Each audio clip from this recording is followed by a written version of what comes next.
आरक्षणाची लढाई नेत्यांना संपवणार, दादांना संपवण्यासाठी भुजबळांकडून षडयंत्र, जरांगेंनी केला मोठा गौप्यस्फोट. आज अजित पवारांनी त्यांना मोठे केले. आज अजित पवारांविषयी सुद्धा प्रचंड मोठं षडयंत्र तयार करायला लागलं. छगन भुजबळ हे अजित पवारांना संपवण्याचं मोठं षडयंत्र रचत असल्याचा आरोप करून जरांगेंनी खळबळ उडवून दिली.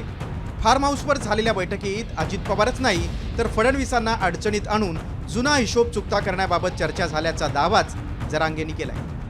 आज अजित पवारांनी त्यांना मोठे केलं. आज अजित पवारांविषयी सुद्धा प्रचंड मोठं षडयंत्र तयार करायला लागलं आहे. नसता परळीचं घराणं शक्यतो त्यांच्या विरोधात बोलत नव्हतं, ते सुद्धा या छगन भुजबळच्या षडयंत्रात सहभागी झालेत संपवण्याच्या.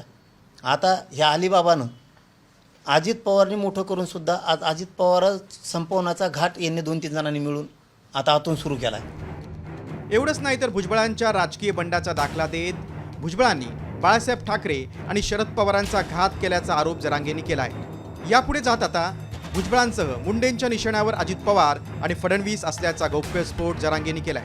त्यामुळे राजकीय वातावरण चांगलंच तापलंय. भुजबळांनी मात्र एका वाक्यात जरांगेंचे आरोप धुडकावून लावले. ज्या पवारसाहेबांनी तुला खाऊ घातलं त्यांच्या ताटात हागला, ज्या शिवसेना प्रमुखांनी तुला मोठं केलं त्यांचं उद्ध्वस्त करून टाकलं सगळं कुटुंब पक्ष, आणि ज्या माणूस देव समान होता शिवसेना प्रमुख त्या माणसाला तू जेलात घातलं. आता अजित पवारचं आणि फडणवीस साहेबांचा गेम लावायला लागलास. अजित पवारांना संपवण्याचा तुम्ही प्रयत्न करताय. काय संपवणार मी काय संपवणार? अजित पवारांना संपवणार कोणी संपवू शकत नाही. खरं तर भुजबळांचं राजकारण ओबीसी केंद्रित राहिलंय. ते नेमकं कसं पाहूयात. 1991 मध्ये छगन भुजबळांनी मंडल आयोगाच्या मुद्द्यावर शिवसेना सोडून पवारांना साथ दिली.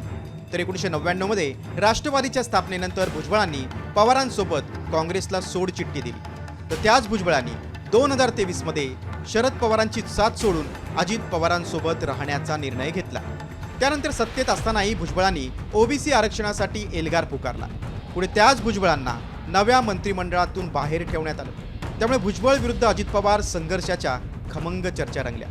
आता भुजबळ मंत्रिमंडळात आहेत, मात्र मंत्रिमंडळात असूनही भुजबळांचा विरोध डावलून मराठा आरक्षणासाठी हैदराबाद गॅझेटियर लागू करण्याचा निर्णय घेतला. त्यामुळे भुजबळांसह ओबीसी नेते अस्वस्थ आहेत.